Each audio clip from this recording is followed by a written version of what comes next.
Assalamualaikum warahmatullahi wabarakatuh. Sobat Misteri Sunyi Mencekam, apa kabar Anda hari ini? Mudah-mudahan selalu fine, selalu dalam lindungan Allah Subhanahu wa Ta'ala. Amin, amin ya Robbal Alamin. Kembali berjumpa dengan kami, channel yang setiap hari selalu menyuguhkan cerita-cerita misteri yang menarik.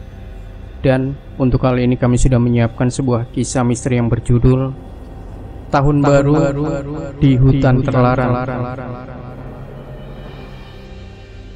Malam itu, Jumadi diarak oleh warga kampung Ciliman ke sebuah hutan yang jauh dari pemukiman warga.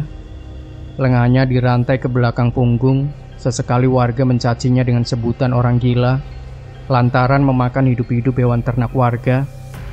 Akhir-akhir ini, warga memang sempat dibingungkan oleh kematian hewan ternaknya, seperti kerbau yang mati dengan bekas luka gigitan di kelaminnya, ayam yang terburai ususnya, bebek yang hanya menyisakan kulit dan bulu, kambing dengan sisa gigitan di lehernya. Awalnya warga menduga kalau hal itu adalah ulah kucing hutan yang sering masuk perkampungan. Ternyata itu semua ulah Jumadi. Seorang warga kebetulan memergokinya sedang mencabik-cabik perut kambing dengan giginya seperti seekor macan. Semenjak ditinggalkan istrinya karena masalah ekonomi, Jumadi memang menjadi pribadi yang sangat tertutup. Bengkel motor miliknya sudah tidak diurus lagi. Ia jarang bergaul dengan warga dan lebih sering berdiam diri di rumah. Warga menyangka kalau Jumadi sedang depresi. Pernah beberapa kali seorang ustadz mendatangi rumah Jumadi untuk memberi nasihat kerohanian.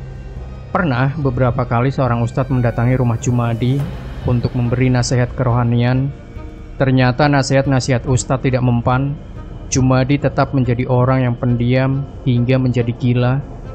Telapak kaki kiri Jumadi berdarah menginjak duri. Beberapa kali ia mendapat dorongan kasar dari salah seorang warga di belakangnya. Mereka berduyun-duyun mengarak Jumadi ke hutan. Cahaya senter yang mereka bawa berayun-ayun dari kejauhan. "Dasar gila, mati saja kau di hutan. Tidak usah balik lagi ke kampung. Sampah masyarakat." Umpatan demi umpatan dilemparkan pada Jumadi. Tubuhnya yang kurus krempeng tersungkur ke tanah.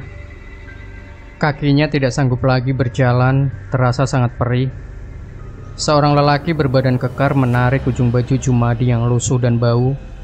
Ia memaksa Jumadi untuk berdiri dan terus berjalan. Seorang lelaki lainnya malah memukul kepala Jumadi dengan kepalan tangan. Ada juga yang menendang bokongnya hingga kembali tersungkur. Jumadi semakin dibawa masuk ke dalam hutan yang gelap dengan pohon-pohon besar di sekelilingnya. Hutan yang jarang sekali dikunjungi warga karena terkenal dengan keangkerannya. Kemudian mereka tiba di sebuah rumah tua yang besar di tengah hutan. Rumah yang sudah lama tidak berpenghuni. Rumah itu dibangun oleh sebuah lembaga konservasi hutan. Pernah ditempati beberapa tahun saja oleh peneliti dari kota, namun kemudian ditinggalkan begitu saja. Dindingnya terlihat sudah sangat tua dan rapuh. Ada 3 tiang penyangga di bagian depan. Terlihat 2 jendela di bagian depan rumahnya dan 2 buah kursi kayu yang sudah dijalari tanaman liar. Ruangannya gelap, tidak ada lilin, apalagi listrik. Hanya ada sisa-sisa kabel dan tiang listrik tua di belakang rumah. Dulu dibangun untuk menunjang kegiatan para peneliti di hutan. Jumadi didorong paksa untuk masuk ke dalam rumah yang gelap gulita. Wajahnya ketakutan. Ia meminta ampun pada warga, namun tidak seorang pun mau mendengarkannya. Dari belakang kerumunan warga, seorang lelaki kurus yang mengenakan baju oblong warna hitam mendekat sambil membawa rantai berukuran 2 meter. Ia menyeret Jumadi ke dalam sebuah kamar, diikuti kerumunan warga lainnya. Ia lingkarkan rantai ke teralis jendela dan menggemboknya. Kemudian ujung rantai satunya diikatkan ke pergelangan tangan Jumadi. "Apa kita tidak terlalu sadis, Pak?" tanya salah seorang warga yang iba melihat Jumadi. "Tidak, ini cara yang baik agar dia tidak berkeliaran lagi di kampung dan memakan hewan ternak kita," timpal salah satu dari mereka. "Kalian jangan khawatir, Jumadi akan tetap kita kasih makan. Setiap hari kita antar makanan ke rumah ini," ujar lelaki yang sedang mengikat lengan Jumadi. "Mampus kau Jumadi," umpat warga lainnya. Setelah selesai diikat, Jumadi ditinggalkan begitu saja oleh warga. Cahaya senter perlahan menjauh dan meredup. Pintu kamar ditutup rapat. Jumadi duduk sendiri di dalam gelap. Ia mendengar suara pintu rumah ditutup rapat. Jumadi menangis sambil berteriak meminta tolong. Ia ketakutan. Ia menarik-narik lengannya yang dirantai sampai pergelangan tangannya lecet. Semua sia-sia. Jumadi sudah dianggap gila oleh warga dan harus diasingkan. Keesokan harinya, Sardi, seorang pengembala kambing, diperintah oleh warga Ciliman untuk mengantarkan makanan kepada Jumadi. Ia membuka pintu rumah yang seketika bersuara keras karena engselnya sudah tua. Dengan hati-hati ia melangkah menuju kamar tempat Jumadi diikat. Ia menjinjing rantang yang berisi nasi dan tahu yang hanya direbus. Kedua matanya menyisiri ruangan rumah yang kotor dan dipenuhi tanaman liar. Setelah membuka pintu kamar, ia melihat Jumadi sedang duduk sambil menundukkan kepala. Rambutnya yang sebahu menutupi wajah. Ada bercak darah kering di kedua telapak kakinya. Jendela di atas kepalanya terbuka memancarkan cahaya matahari. Jumadi, aku bawa makanan buat kamu, kata pengembala kambing sambil terbata-bata. Ia menelan ludahnya sendiri saking takutnya. Jumadi tidak menjawab. Ia terlihat seperti sedang tidur dalam keadaan membungkuk. Perlahan Sardi mendekat. Ia jongkok di depan Jumadi. Ia kemudian membuka rantang nasi dengan terburu-buru. Sesekali matanya melirik ke arah Jumadi. Nasi dan tahu rebus ia taburkan di atas plastik hitam, kemudian bergegas bangkit untuk pulang. Daging mentah. Langkah Sardi terhenti saat mendengar suara Jumadi. Ia menoleh ragu-ragu. Nggak ada daging mentah, jawab Sardi ketakutan sambil melanjutkan langkahnya. Sardi buru-buru keluar dari kamar. Ia bergidik ngeri melihat keadaan Jumadi. Sesaat kemudian, Jumadi mendongakkan kepalanya. Ia beringsut dengan bokongnya mendekat ke arah makanan, lalu terbaring di lantai. Ia makan langsung dengan mulutnya seperti seekor kucing karena lengannya masih terikat rantai di belakang punggungnya. Di atas lantai yang penuh debu, matanya tidak sengaja melihat sebuah kawat tergeletak tepat di depannya. Ia menyingkirkan plastik nasi itu dengan kepalanya, lalu berusaha meraih sebuah kawat dengan menggunakan kaki. Kedua kakinya menggapai-gapai. Setelah berusaha, akhirnya ia bisa meraihnya. Kawatnya ia jepit menggunakan jari-jari kaki, berjongkok sambil menyodorkan kawat ke belakang punggung. Jemari tangannya berhasil meraih kawat. Ia berusaha mengorek lubang gembok dengan kawat.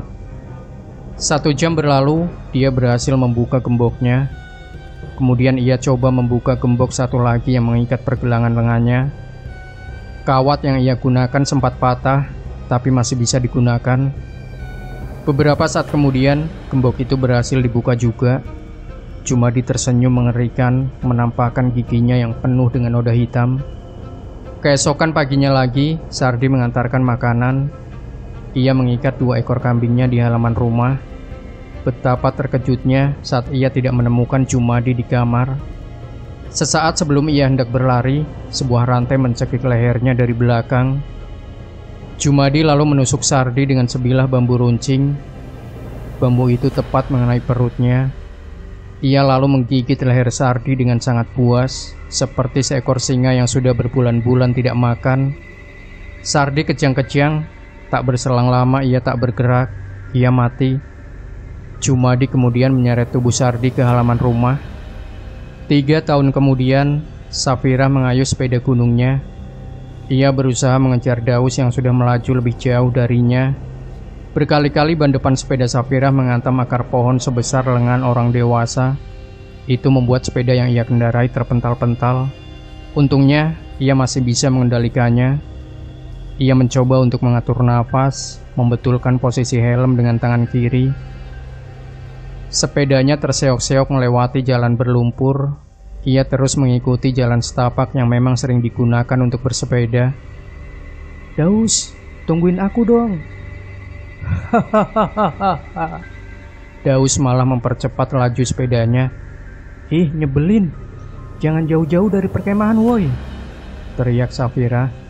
Ia kembali mempercepat laju sepedanya. Kedua matanya sesekali melirik ke arah kanan. Banyak pepohonan besar dengan daun-daunnya yang basah dari sisa guyuran hujan semalam. 3 ekor monyet bergelantungan di dahan pohon. Monyet-monyet itu memperhatikan Safira yang sedang mengayuh sepeda. Beberapa saat kemudian, ia menghentikan laju sepedanya. Safira melihat sepeda Daus tergeletak begitu saja di tanah. Tapi tak ada Daus di sana. Daus! Ia turun dari sepedanya. Safira lalu berjalan perlahan mencari Daus. Ada jejak kaki di atas rumput yang juga masih basah. Jejak-jejak itu menuju ke arah semak-semak yang lebat. "Kamu ngerjain aku ya?" Wajah Safira terlihat siaga. Ia terus menyibakkan semak-semak yang lebat, berharap menemukan Daus di baliknya. "Daus, jangan bercanda lah. Males aku." Sesaat kemudian, Safira menemukan Daus. Ia sedang duduk di atas rerumputan sambil membungkuk. "Daus?" Perlahan kepala Daus terangkat, namun seperti ada yang berbeda dari perangainya. Kedua matanya itu memandangi Safira dengan penuh makna. "Lari sayang," kata Daus lirih. Tubuhnya lalu terguling ke tanah. Sebilah linggis menancap di punggung Daus. Pemandangan itu membuat Safira berteriak begitu keras. Ia lari terbirit-birit. Segera ia meraih sepedanya, menunggangi dan mengayuh pedalnya sekuat tenaga. Safira menangis terisak-isak, sedangkan di belakang, Jumadi terlihat gesit berlari. Ia mengejar Safira sambil tertawa. Sebilah linggis di tangan kirinya, sementara tangan kanannya menggenggam batu. Batu itu ia lempar sekuat tenaga. Buk! Batu itu tepat mengenai punggung Safira. Seketika wanita itu terguling ke tanah. Sepeda yang ia tunggangi masuk ke semak-semak. "Tolong!" teriak Safira. Ia mencoba untuk bangkit. Jumadi berlari mendekatinya. Ia masih tetap tertawa. Ia kemudian menghantam leher Safira dengan badan linggis. Satu sabetan, tapi itu berhasil membuat Safira tak sadarkan diri. Jumadi lalu menyeretnya. Lelaki gila itu semakin buas. Air liur terlihat keluar dan menetes dari sudut mulutnya. Rambutnya panjang sebahu, tapi sudah botak di bagian tengah. Ia mengenakan singlet hitam yang dirangkap ke meja tanpa dikancingkan. Celana panjang hitamnya penuh lumpur. Jumadi tidak menggunakan alas kaki. Telapak kakinya tebal karena sudah terbiasa tanpa alas kaki kemana-mana. Baju bagian punggungnya basah oleh keringat. Bahkan keringat yang keluar dari badannya berbau amis. Ia terus melangkahkan kakinya sembari menyeret tubuh Safira. Ia sambil bernyanyi, "Naik, naik ke puncak gunung, tinggi, tinggi sekali. Kiri kanan kulihat saja, banyak pohon cemara." Suara Jumadi parau, meski nadanya pas, bahkan terkesan menakutkan. Sesaat, lirik lagu tersebut berganti dengan siul. Perlahan mata Safira mulai terbuka, tapi badannya lemas. Bahkan ia tidak bisa menggerakkannya. Samar-samar ia mendengar siul nyanyian lelaki yang menyeretnya. Jumadi berjalan ke tempat semula Daus ditusuk. Safira lalu digeletakkan tepat di depan mayat Daus. Samar-samar Safira melihat lelaki itu menggigit leher kekasihnya. Ia tampak mengunyah sesuatu. Astaga, itu daging dari leher Daus. Wisnu melemparkan smartphone ke atas kasur. Ia kecewa menerima pesan kalau interview kerjanya ditolak. Ia kemudian duduk di tepi tempat tidurnya sambil menghembuskan nafas berat. Sudah 1 bulan semenjak dia lulus dari kampusnya dan belum dapat kerjaan. Semua lamarannya ditolak oleh perusahaan. Targetnya sebelum tahun baru, ia harus segera dapat pekerjaan.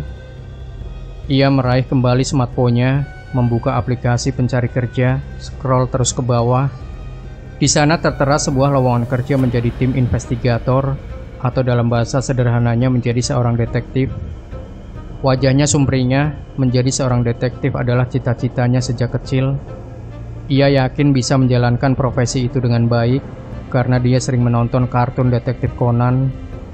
Selain itu, dia juga suka menonton film-film detektif seperti Shutter Island, Searching, Memento, dan Sherlock Holmes. Waktu SMA pun ia pernah memecahkan sebuah kasus hilangnya spidol guru. Jadi, dia yakin bisa diterima untuk menjadi detektif. Segera ia keluarkan laptop dari dalam lemarinya, menyiapkan CV dan surat lamaran, lalu mengirimkannya ke email tersebut. Wisnu tersenyum sambil berdoa dalam hati, semoga ia bisa diterima. Bukan kenapa-kenapa, ia malu pada kedua orang tuanya kalau terus-terusan menganggur.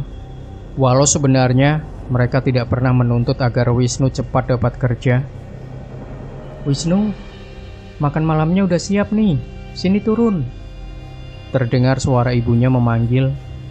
"Iya, Mah." Di ruang makan, Wisnu lumayan terkejut melihat seorang wanita yang asing baginya duduk di meja makan bersebelahan dengan ayahnya Wisnu. "Oh, kenalin, ini anak temannya Mama, namanya Ika." "Iya, Wisnu." Ia menjabat tangan Ika sambil tersenyum. "Mama bawa Ika ke sini biar kalian saling mengenal. Siapa tahu cocok. Kamu kan udah jomblo lama banget." Ibunya Wisnu menyodorkan nasi pada Ika dan menyendokkan sepotong rendang sapi untuknya. Wisnu terlihat grogi. Sudah 4 kali mamahnya membawa perempuan ke rumah, tapi tidak satupun yang menarik di mata Wisnu. Dan sekarang wanita ini, ia terlihat sederhana. Penampilannya tidak neko-neko, rambutnya sebahu, mengenakan baju kotak-kotak biru lengan panjang. Sesekali wanita itu tersenyum pada Wisnu.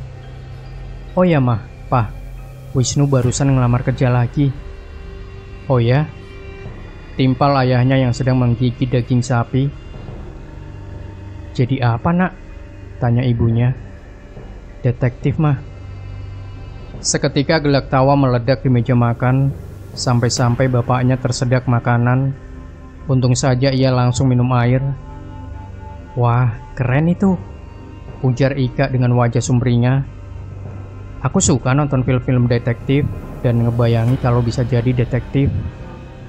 "Aku suka nonton film-film detektif dan ngebayangin kalau bisa jadi detektif suatu saat," tambahnya. "Emang ada lowongan kerja kayak gitu?" tanya bapaknya. Ia mengelap sisa makanan dengan tisu di sekitar bibirnya. "Ada lah, Pak. Aku nemu di internet." "Yowis, semoga keterima ya, Nak." Ibunya menyodorkan segelas air putih pada Wisnu. "Amin. Oh ya, Ika, kamu suka detektif juga ya?" Mereka menikmati makan malam. Suara sendok beradu dengan piring memenuhi ruangan makanan. Wisnu merasa nyambung mengobrol dengan wanita yang baru ia kenal. Setelah mendapat telepon panggilan interview, Wisnu sangat bersemangat untuk menghadirinya. Ia mengajak Ika yang akhir-akhir ini hubungan mereka semakin dekat. Mungkin karena Wisnu merasa satu hobi dengan Ika. Lagi pula Ika adalah wanita yang baik dan perhatian. Wisnu merasa nyaman di dekatnya.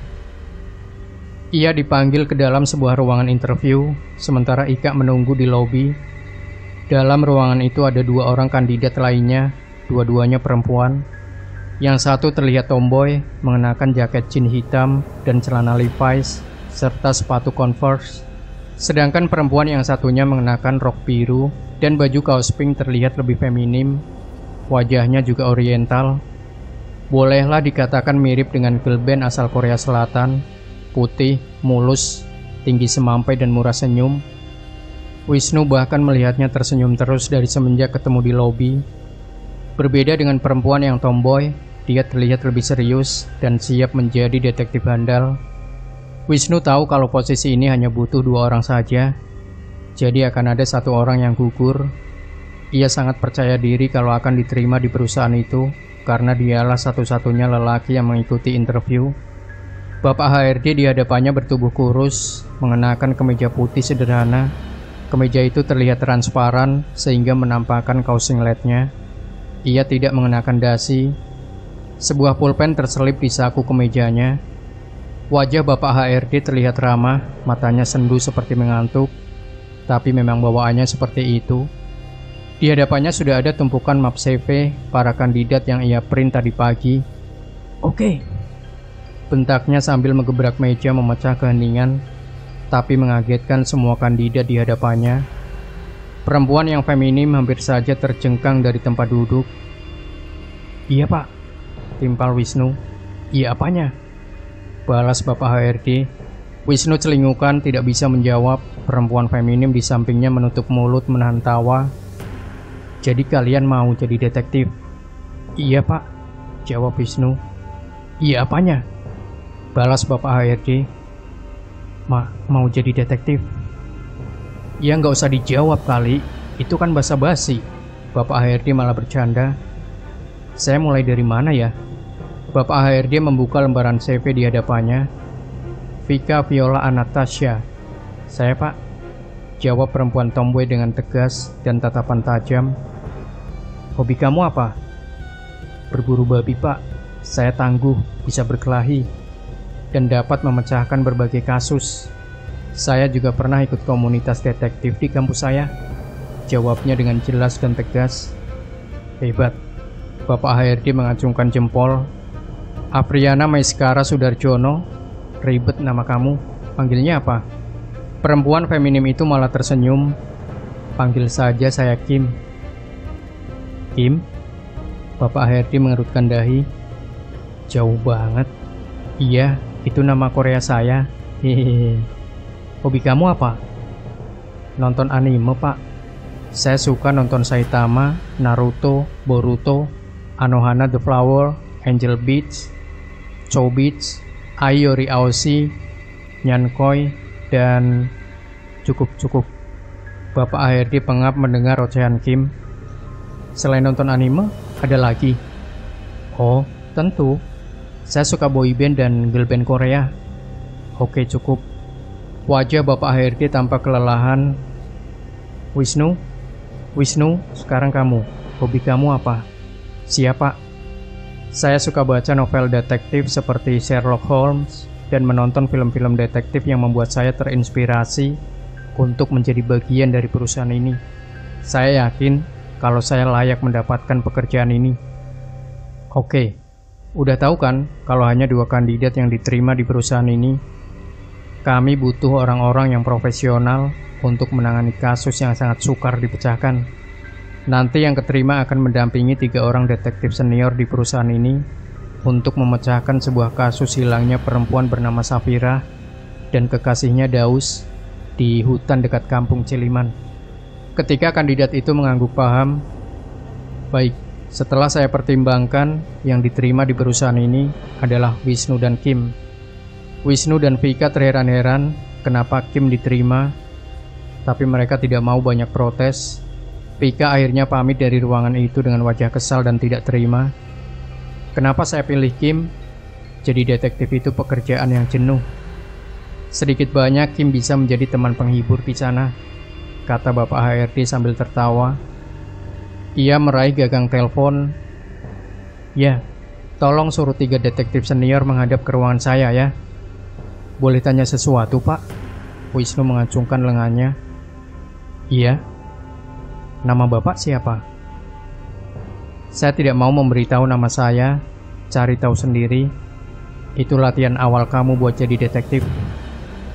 3 orang lelaki berseragam hitam masuk ke dalam ruangan. Mereka mengenakan topi coklat, celana taktikal, dan sepatu gunung. Dari penampilannya mereka terlihat sangat profesional. Badannya berotot seperti atlet gulat. Mereka sudah berlatih untuk menghajar para penjahat.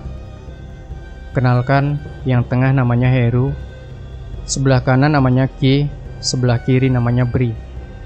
Kalian berdua nantinya akan ikut bersama mereka menangani kasus orang hilang. Tapi, kalian harus latihan fisik terlebih dahulu sebelum terjun ke lapangan, kata Bapak HRD. Oh ya, kamu sering olahraga? Sering banget pak.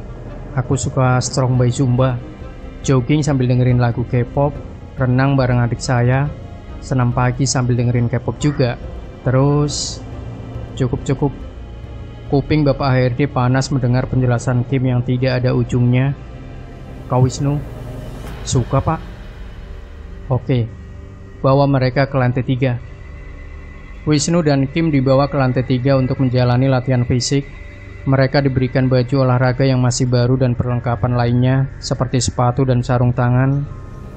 Setibanya di lantai 3, mereka diperintahkan untuk pemanasan terlebih dahulu, melakukan gerakan-gerakan ringan yang dipandu oleh Bri.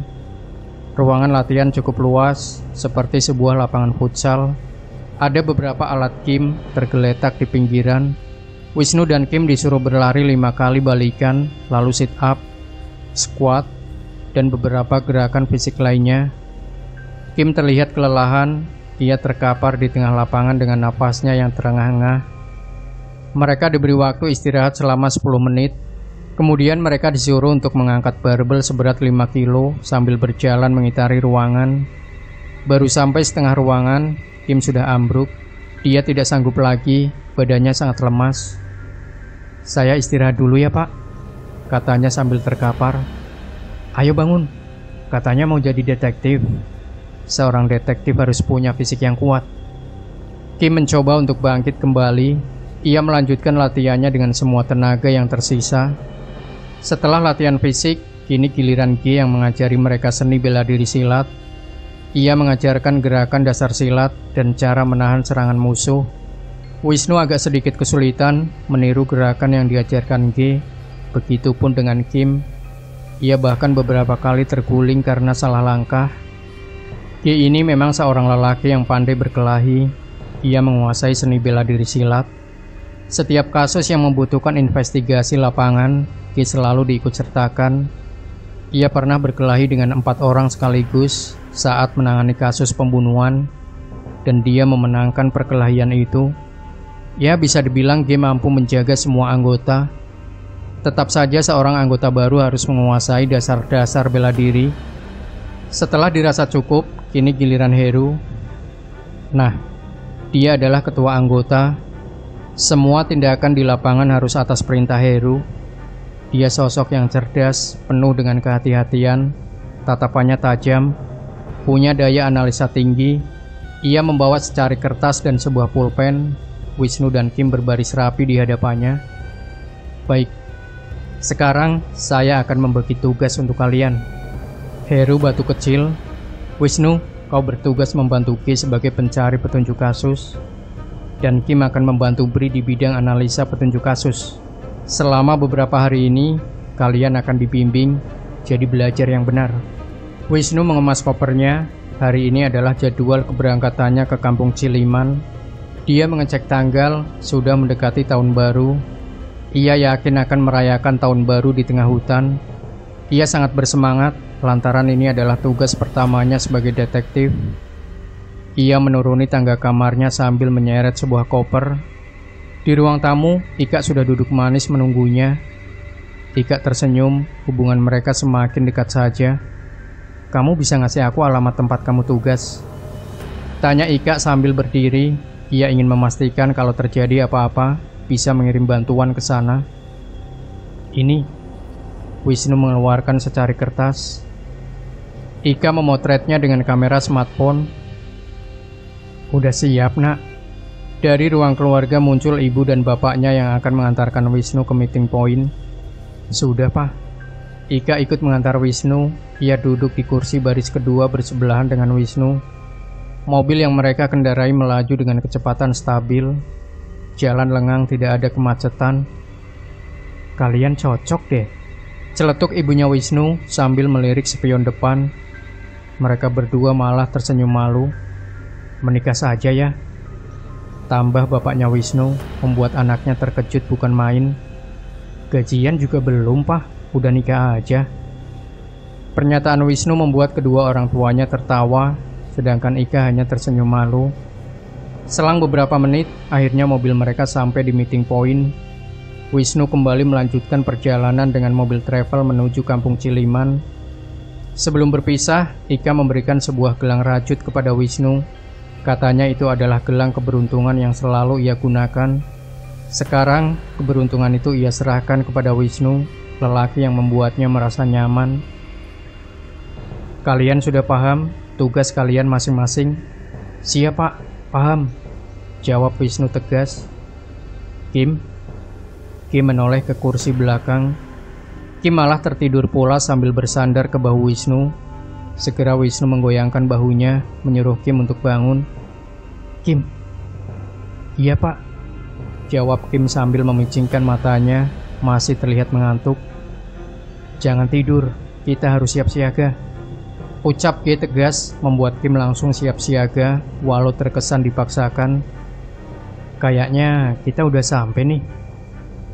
Pri membuka kaca jendela mobil dan menunjuk sebuah gapura bertuliskan selamat datang di Kampung Ciliman. Kami turun di sini saja ya Pak, pinta Heru kepada sopir. Mereka bergegas turun dari mobil, mengeluarkan koper dari bagasi, dan perlahan melangkah masuk ke perkampungan Ciliman. Warga mulai memperhatikan gerak-gerik mereka. Heru, pemimpin regu, sesekali menganggukkan kepala pada warga yang tidak sengaja berpapasan. Hal pertama yang akan mereka lakukan adalah mencari seseorang yang mau memandu mereka masuk ke dalam hutan. Mereka mendatangi rumah warga untuk mencari orang yang mau memandu mereka masuk ke hutan, tapi tidak ada satupun warga yang bersedia. Warga bergidik ngeri saat Heru menyebut nama hutan Ciliman, lantaran itu adalah hutan terlarang. Akhirnya mereka hanya meminta petunjuk jalan untuk masuk ke dalam hutan itu. Salah seorang warga menunjukkan jalan setapak yang berada di ujung barat Kampung Ciliman. Jalan itulah satu-satunya akses untuk bisa masuk ke hutan Ciliman. Tanahnya becek, rerumputan menutupi jalan itu. Mungkin karena sudah lama tidak ada yang melintas. Kim dan Wisnu kesulitan menarik kopernya. Sesekali mereka harus mengangkat rodanya karena tersangkut akar pohon. Sementara Heru, G dan Bri memimpin di barisan depan. Mereka tidak berhenti mengawasi sekeliling, mencoba menemukan petunjuk. Menurut laporan yang mereka terima, Safirah dan Daus hilang sebulan yang lalu di hutan ini saat berkemah. Polisi sebenarnya sudah menyisir wilayah ini, tapi mereka hanya menemukan sepeda dan tenda saja. Sementara Safirah dan Daus belum diketahui keberadaannya, apakah masih hidup atau sudah mati. Mereka berlima terus masuk ke dalam hutan. Hari semakin gelap, cuaca terlihat mendung. Sekeliling mereka terlihat pohon-pohon besar, dan beberapa monyet menjuntai di dahan-dahannya, menyalak-nyalak seperti sedang menyambut kedatangan tamu tak diundang. "Kamu kenapa mau jadi detektif, Kim?" tanya Wisnu yang berjalan di belakang Kim. "Seru aja, bisa mengungkap kasus-kasus misterius, itu hebat," jawab Kim sambil terus berjalan. Ia mengemut permen yang ada gagangnya. "Kamu yakin kuat bertahan di hutan kayak gini?" tanya Wisnu. "Kuat lah, aku kan cewek strong." "Ah!" Tiba-tiba Kim menjerit. Kaki kirinya terkena sebuah perangkap besi. Ia tidak sengaja menginjak perangkap itu. Darah mengucur dari pergelangan kakinya. Ia meringis kesakitan sambil terus berteriak. Besinya berkarat sehingga dapat membuat kaki G terkena infeksi. Heru dan Bri berusaha membuka gigitan perangkap di kaki G. Sementara Wisnu merogoh sesuatu dari tas ranselnya. Ia mengeluarkan sebuah lotion dan menuangkannya pada perangkap itu agar mudah terbuka. Dengan sekuat tenaga, akhirnya Bri dan Heru dapat melepaskan gigitan perangkap. Kaki G berdarah sampai kulitnya terkelupas menampakkan dagingnya. Buru-buru Kim menggelangkan perban di pergelangan kaki G. "Aku gak sanggup jalan," kata G saat ia mencoba untuk bangkit. Wisnu melirik ke arah kanan. Di sana ia melihat sebuah lahan yang cukup datar. "Apa sebaiknya kita berkemah di sana? Lagi pula hari sudah semakin gelap, Pak Heru," ujar Wisnu. "Kamu benar. Ya sudah, kita berkemah dulu malam ini." Mereka mendirikan 3 tenda dome. G tidur bersama Heru, Bri dengan Wisnu, sementara Kim tidur sendiri. Tapi tendanya Kim diimpit 2 tenda sehingga tetap bisa terjaga oleh anggota lainnya. Di dalam tenda, G tidak berhenti meringis kesakitan. Luka di kakinya terus mengeluarkan darah. Betisnya juga mulai bengkak. "Kamu gak usah khawatir. Ini obat. Aku kasih obat." Heru menyuntikkan cairan di pergelangan tangan G. "Itu obat tidur." Malam semakin larut, mereka tertidur dengan pulas kecuali Kim. Wanita itu malah nonton drama Korea di smartphone-nya sambil hahi tertawa. Sehari sebelum berangkat ke hutan, ia mengunduh 20 serial drama Korea yang belum sempat ia tonton. Ia sekali menangis terharu melihat adegan dramatis. Saat sedang asik menonton drama Korea, tiba-tiba ia melihat sebuah bayangan lelaki di jalan setapak. Buru-buru ia mematikan layar smartphone-nya, lalu beringsut perlahan mengintip dari dalam tenda. Ia melihat seorang lelaki sedang memegang perangkap yang melukai Ki. Lelaki itu membawa sebuah golok di tangan kanannya, sementara tangan kirinya menggenggam senter. Kim terheran-heran, siapa lelaki itu? Tiba-tiba lelaki itu menoleh ke arah Kim dengan tatapan mengerikan. Kim buru-buru menutup jendela tendanya. Bayangan lelaki itu mendekat. Cahaya senter yang ia bawa mengarah ke tendanya Kim. Jantung Kim mulai berdetak kencang. Tangannya merogoh sebuah semprotan air mata dari dalam tas untuk jaga-jaga kalau lelaki itu menyerangnya. Ia berdiri di depan tenda Kim. Siluet badannya terlihat jelas karena malam itu cahaya bulan menyinari hutan. Kim melihat bayangan golok dari dalam tendanya. Ia segera mengambil hitera radio untuk membangunkan teman-temannya. Lelaki itu mengacungkan golok seperti hendak menghantamkannya ke tenda. Tapi sesaat sebelum golok itu diayunkan, seekor anjing menggonggong dari kejauhan, membuat lelaki itu langsung bergegas lari. Kim mengembuskan napas lega. Ia hampir saja berteriak dan meminta tolong. Syukurlah lelaki misterius itu sudah pergi. Ia bangun dan beringsut ke jendela tenda, membuka resleting jendela, melirik kiri kanan. Lelaki itu benar-benar sudah pergi. Malam semakin larut. Ia pun memaksakan diri untuk tidur. Keesokan paginya, Ki sudah bisa berjalan lagi walau tertatih-tatih. Luka di kakinya mengering. Mereka berkemas dan melanjutkan perjalanan kembali masuk ke dalam hutan. Kali ini Heru menyarankan agar lebih hati-hati karena bisa jadi masih ada ranjau lainnya di hutan. "Wisnu, kamu tahu nggak?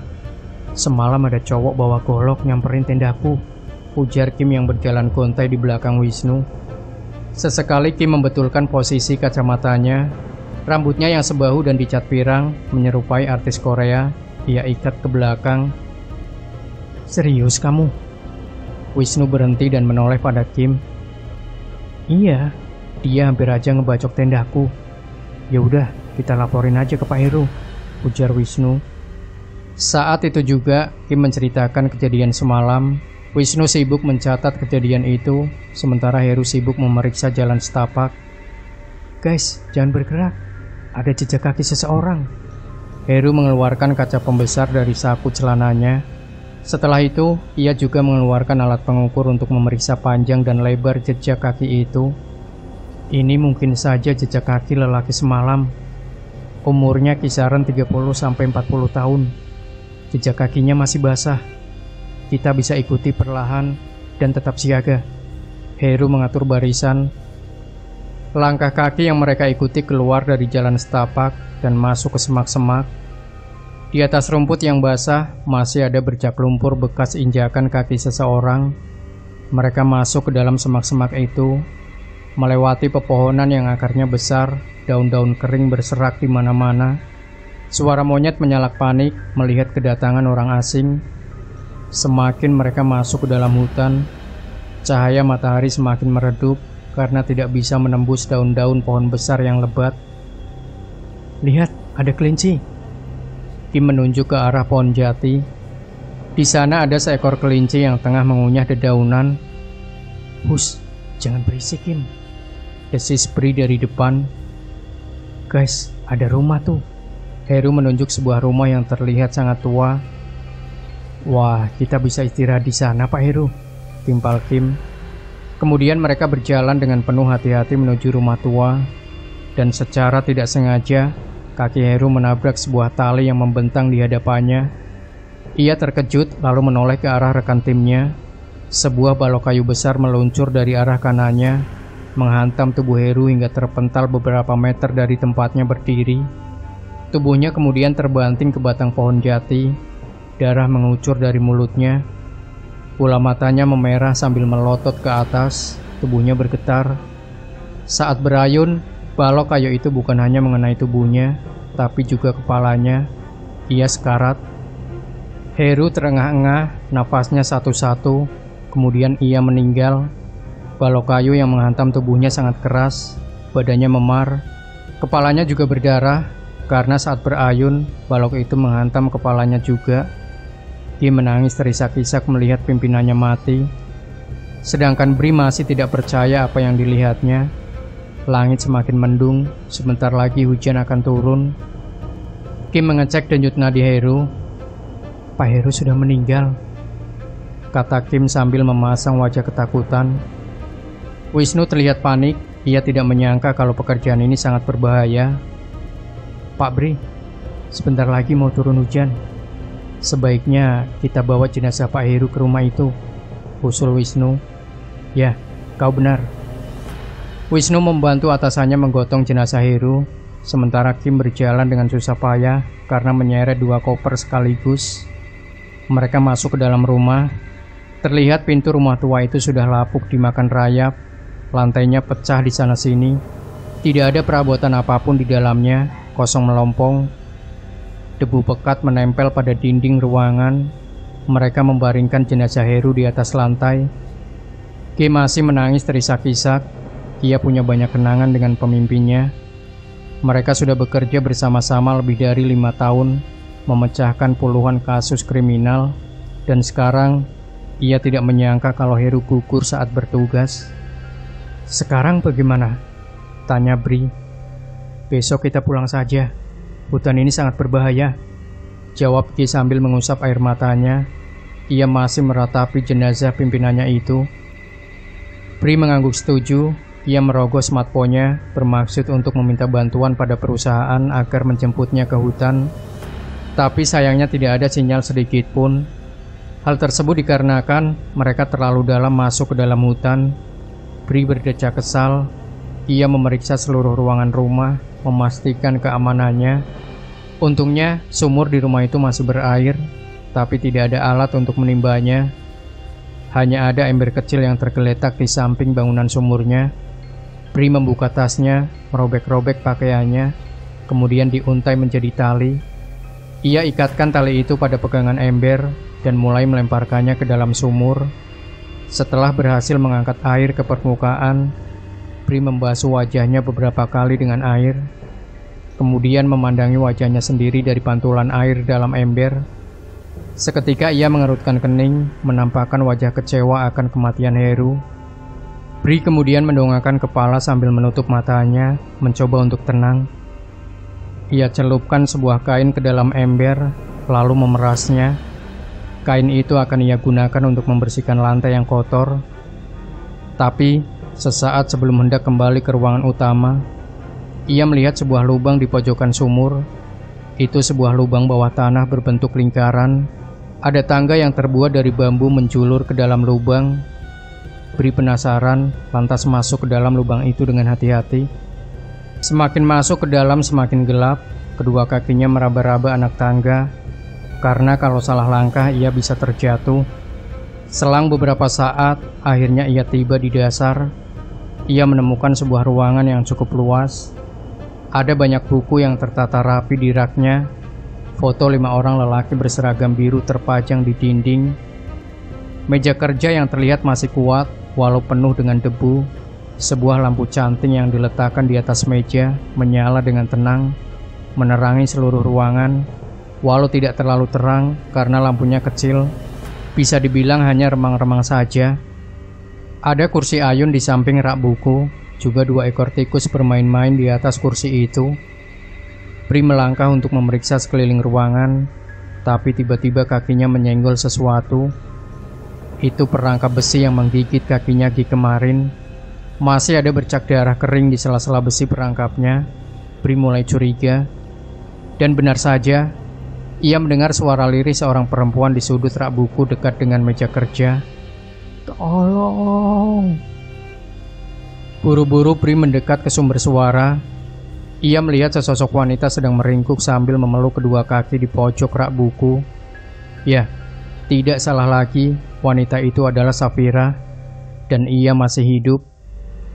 Tubuhnya kurus kerempeng seperti korban Holocaust.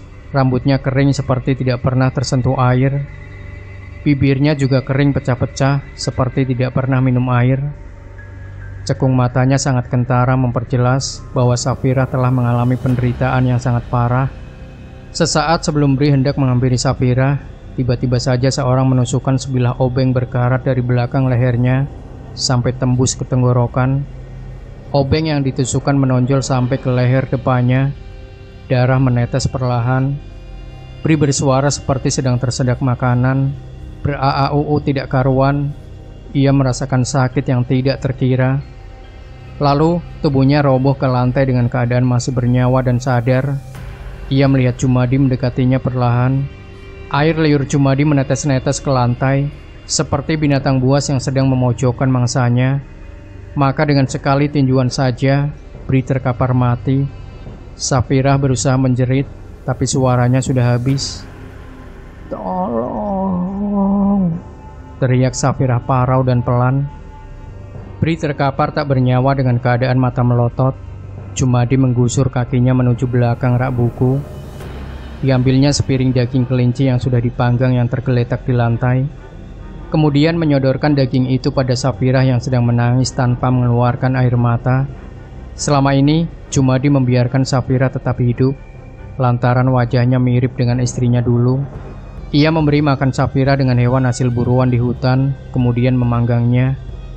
Walau terkadang tidak matang dan masih terdapat darah di serat-serat daging, Safira harus tetap memakannya untuk bertahan hidup.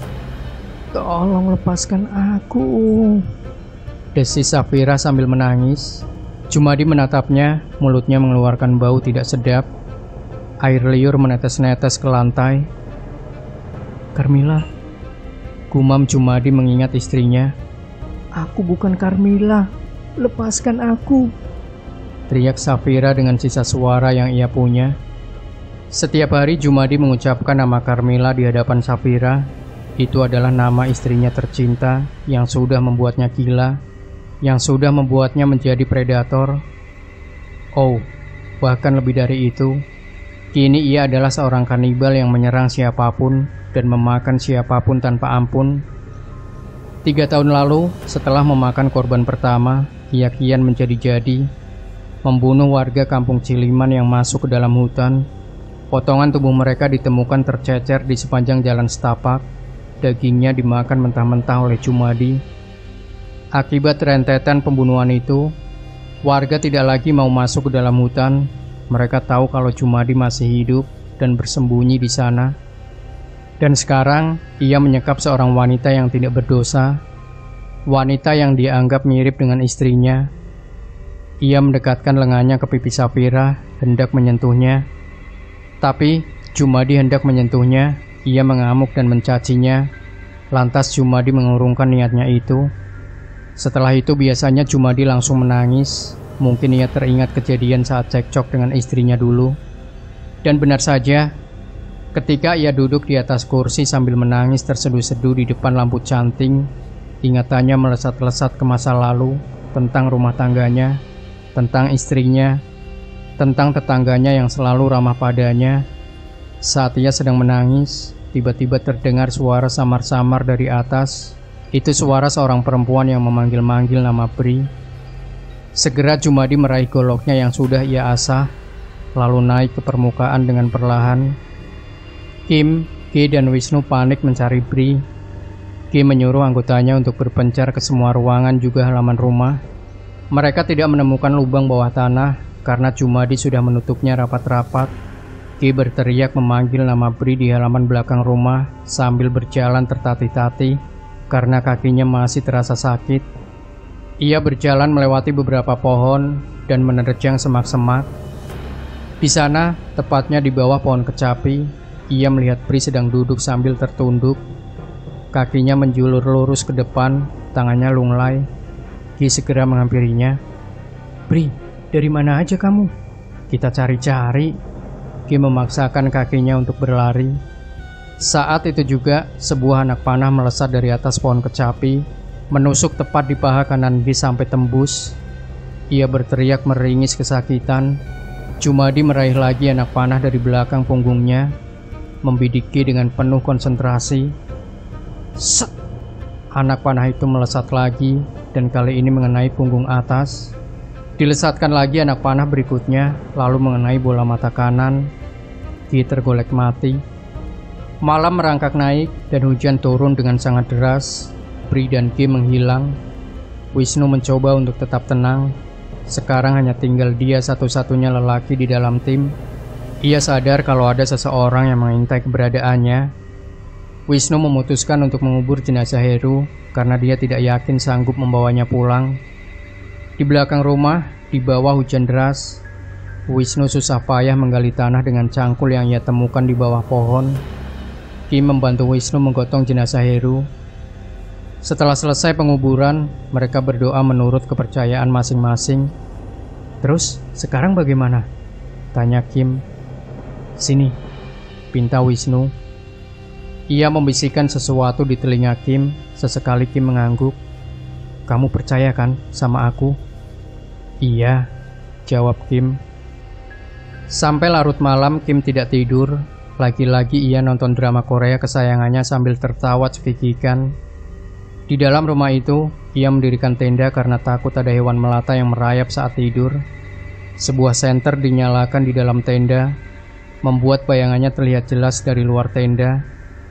Dan dari kegelapan muncullah Jumadi membawa sebuah golok mendekati tenda Kim. Ia berjalan perlahan seperti hendak menangkap seekor kelinci. Sesaat sebelum golok itu diayunkan, sebuah cangkul menghantam kepalanya dari belakang. "Mampus kamu kampret," bentak Wisnu. Ia senang rencananya berhasil. Sesaat kemudian Kim keluar dari tenda. "Apakah dia mati?" tanya Kim. Wisnu menyentuh leher lelaki yang terkapar di depannya. Ia masih merasakan denyut nadinya. "Belum." "Lalu bagaimana?" "Bunuh," tanya Wisnu. "Siapa yang bunuhnya?" "Ya kamu," pinta Wisnu. "Enggak ah, aku nggak bisa bunuh orang." "Apalagi aku, Kim," timpal Wisnu. "Terus gimana?" tanya Kim. "Kita ikat saja di pohon belakang rumah," saran Wisnu. Kim mengangguk, lalu mengambil tali rafia dari dalam tasnya. Ia mengikat lengan Jumadi, sementara Wisnu mengikat bagian kaki. Susah payah mereka menyeret tubuh Jumadi ke belakang rumah menuju sebuah pohon pinus. Diikatkannya tubuh Jumadi pada batang pohon itu dengan ikatan sangat kuat. "Dia nggak akan bisa lepas, biar mati kelaparan," kata Wisnu setelah selesai mengikat Jumadi. "Wisnu, seharusnya kita nggak masuk ke hutan ini. Kita tamu tak diundang," ujar Kim. Kim seorang perempuan yang feminim, juga penyuka drama Korea. Tidak menyangka akan terlihat dalam kejadian yang tidak pernah terpikirkan dalam hidupnya. Begitupun dengan Wisnu, seorang fresh graduate yang ingin segera mendapat pekerjaan, malah terjerumus dalam kasus yang rumit seperti ini. Rasanya mereka ingin segera pulang dan melupakan semua kejadian hari ini. Setelah beres mengikat Jumadi, mereka kembali ke tenda. Kim memasak mie instan menggunakan kompor portable yang ia bawa. Mereka makan di dalam tenda dengan lahap karena seharian belum makan apapun. "Kim, thanks banget atas kerjasamanya. Aku yang harus terima kasih sama kamu. Kalau bukan karena ide kamu, mungkin aku juga udah mati." Kim kembali memakan sulur-sulur mie-nya. "Habis ini kita resign aja, Kim."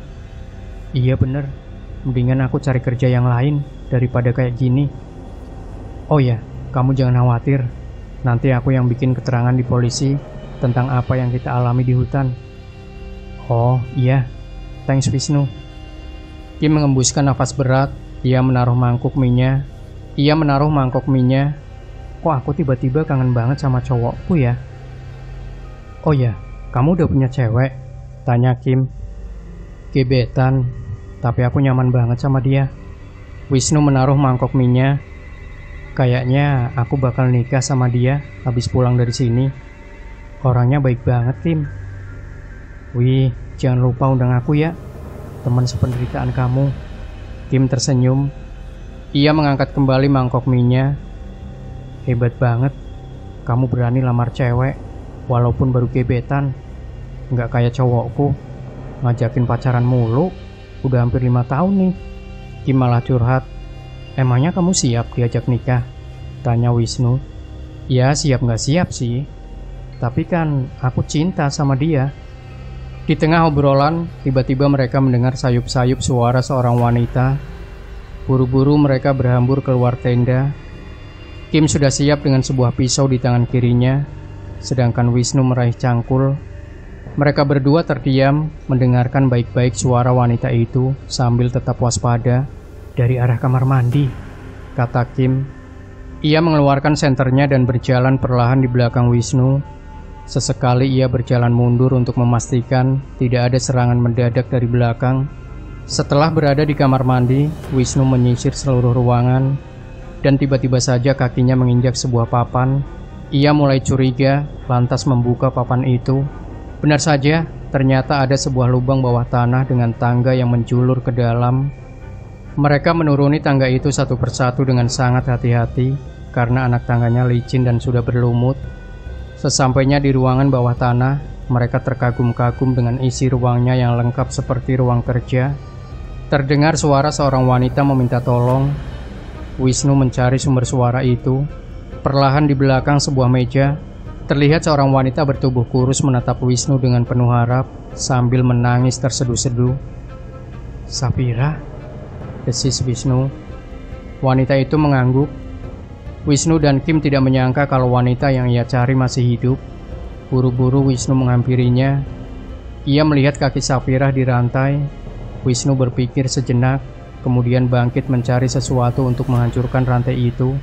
Ia menggeledah penjuru ruangan dan untungnya menemukan sebuah kapak yang tergeletak di pojokan.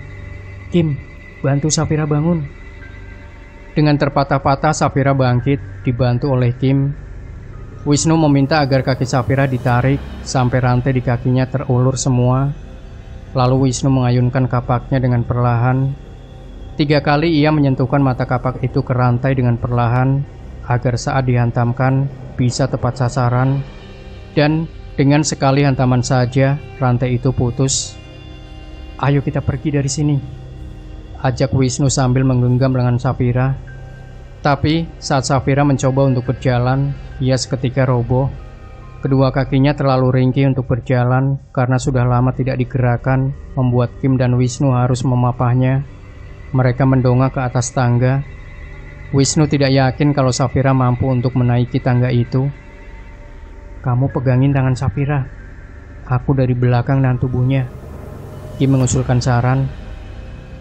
"Oke, pelan-pelan ya." Perlahan Safira dituntun menaiki tangga. Kim terlihat sangat hati-hati menahan tubuh wanita itu. Setelah beberapa menit menaiki tangga, mereka berhasil mengeluarkan Safira. Kim langsung meraih sebotol air dari dalam tenda dan memberikannya pada Safira. Wanita itu minum dengan terburu-buru karena ia sangat haus. "Jumadi," desis Safira dengan wajah ketakutan. "Jumadi?" Wisnu mengerutkan kening. "Maksud kamu penjahat itu?" Wisnu mempertajam pertanyaannya. Safira mengangguk dengan wajah ketakutan. Wisnu dan Kim tersenyum. Mereka menuntun Safira ke halaman belakang rumah untuk menunjukkan kalau Jumadi sudah diikat dengan kuat. "Kamu jangan khawatir, kami sudah mengikatnya." Saat senternya diarahkan ke batang pohon pinus, Wisnu terkejut bukan main melihat kenyataan kalau Jumadi lepas dari ikatannya. "Dia lepas, kita harus pergi sekarang." Wisnu mulai panik. Dengan cekatan mereka mengemas tasnya, 2 koper dan barang-barang yang tidak terlalu penting mereka tinggalkan. Sambil terus memapah Safira, mereka berusaha berjalan sejauh mungkin dari rumah itu. Mereka mencari jalan setapak. Cahaya senter yang mereka gunakan berayun-ayun menyinari semak-semak yang basah. Berkali-kali Kim menyorotkan cahaya senternya ke belakang untuk memastikan kalau Jumadi tidak mengikuti mereka. Jalan yang mereka lewati becek dan licin. Wisnu beberapa kali menahan tubuh Safira yang sempat terpeleset. Ia benar-benar tidak menyangka kalau wanita ini masih hidup. Keadaannya sangat memprihatinkan. Tubuhnya kurus kering, pakaiannya lusuh dan kotor, juga tubuhnya sangat lemah. Wisnu sebenarnya penasaran dengan apa yang dia alami selama di dalam ruang bawah tanah itu. Tapi saat ini bukan waktu yang tepat untuk menanyakan hal itu. Mereka harus segera menyelamatkan diri dari teror Jumadi. Sesekali Kim melirik jam tangannya. Sebentar lagi malam tahun baru. Ia ingin segera keluar dari hutan ini dan menemui Ika, wanita yang selama ini ia rindukan. Selang beberapa saat, Mereka akhirnya menemukan jalan setapak. "Ke kiri atau kanan?" tanya Kim. "Kiri, Kim," jawab Wisnu. Dengan susah payah mereka berjalan kembali sambil terus menyorotkan sinar senter. Suara burung hantu berkukuk dari dahan-dahan pohon, menyadari kalau ada orang asing melintas. Mereka semakin kehabisan tenaga. Ingin rasanya beristirahat sejenak, tapi mereka takut Jumadi mengejar. Tiba-tiba langkah Safira terhenti, nafasnya terengah-engah. Ia sudah benar-benar kehabisan tenaga untuk lari. "Aku udah gak sanggup jalan lagi," kata Safira, kemudian berlutut, nafasnya turun naik. "Naik sini." Wisnu membungkukkan badannya, ia mengisyaratkan hendak menggendong wanita itu. Perlahan, Wisnu mengangkat tubuh Safira yang terasa ringan. Ia lalu kembali melanjutkan langkahnya. Kali ini hanya Kim yang menyorotkan cahaya senter. Hutan sangat gelap, tidak ada cahaya bulan yang menyinari. Langit sempurna hitam tersaput awan mendung. Mereka takut kalau hujan turun lagi, itu pasti akan membuat perjalanan mereka semakin berat.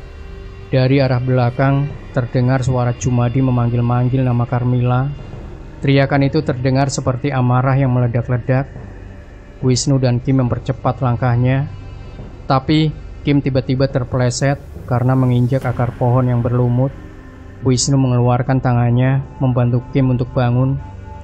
"Kakiku," ucap Kim dengan getir. Wisnu memeriksa kaki kanan Kim. Sebuah paku dudur menancap di betis Kim. Itu pasti ranjau yang sengaja dibuat Jumadi di sepanjang jalan setapak. Wisnu menurunkan Safira dari punggungnya. Ia lalu merogoh sebotol alkohol di tasnya.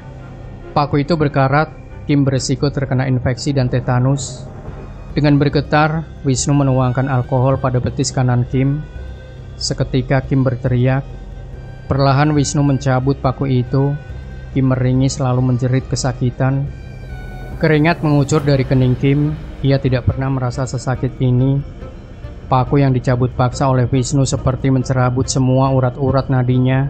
Sangat perih dan sangat sakit. Wisnu mengikat betis Kim dengan perban. Sesekali Kim meringis kesakitan. Namun kali ini ia menangis. Wisnu mengangkat tubuh Kim.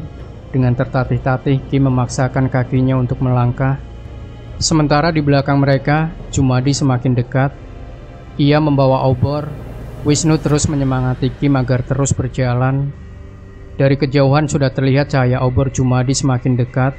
Lelaki itu berteriak, mengancam akan membunuh mereka. Kim menghentikan langkahnya. "Kamu lari duluan. Aku mau mengalihkan perhatiannya, biar kamu bisa kabur," kata Kim. Ia menyeka air matanya. "Kamu ngomong apa sih?" "Gak bisa, Kim. Kita harus keluar dari hutan ini bareng-bareng." Kim merogoh smartphone-nya. "Aku udah gak punya siapa-siapa lagi, Nuh. Ibu sama bapakku udah meninggal. Ini pegang HP-ku. Passwordnya 008. Ada nomor Ardiansah, itu cowokku. Kalau kamu udah keluar dari hutan ini, tolong bilang ke dia kalau aku kangen banget.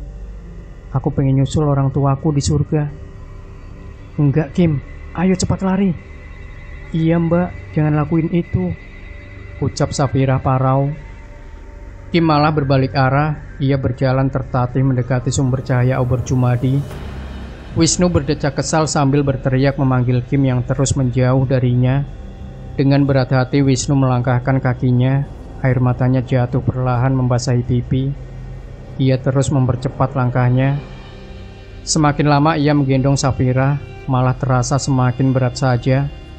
Sesekali Safira menengok ke belakang, memastikan kalau Jumadi belum muncul. Tiba-tiba sebuah anak panah melesat dari arah belakang, nyaris saja mengenai kepala Safira.